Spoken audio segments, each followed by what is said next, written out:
sous-secteur des hydrocarbures, l'année 2017 a été marquée par la satisfaction des besoins de consommation et une hausse mondiale des coûts du pétrole brut. Une information donnée lors de la 35e session du conseil d'administration de l'Office national des produits pétroliers du Mali. Les administrateurs se sont également penchés sur le projet du budget 2017 de l'Office. Compte rendu, Mohamed Oldoumamouni. Le processus de mise en place du stock national de sécurité de l'Office national des produits pétroliers du Mali se poursuit avec satisfaction. C'est l'une des bonnes nouvelles de cette 35e session du conseil d'administration de l'Office en question.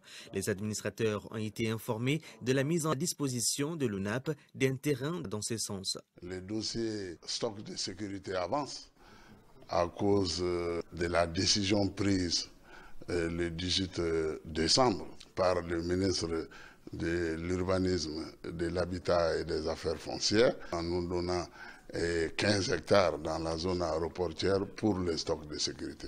C'est un dossier qui traînait depuis 20 ans. Et grâce à nos deux ministres, ce dossier a évolué. En plus de ce processus qui est en bonne voie, cette rencontre se penchera également sur des questions financières. Il s'agit notamment du projet de budget de l'ONAP et du dépôt ONAP.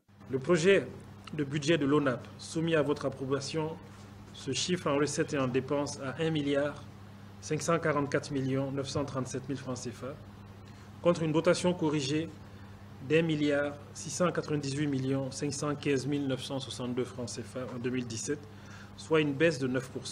Le projet de budget du dépôt ONAP de Bamako-Ségou se chiffre en recettes et en dépenses à 1 28 13 000 francs CFA, contre 920 millions de francs CFA. Sur ce sujet, le ministre Dr Boubou Cissé dira que cette hausse est liée à la politique commerciale de l'Office et aux efforts conjugués des structures impliquées dans l'importation des produits pétroliers.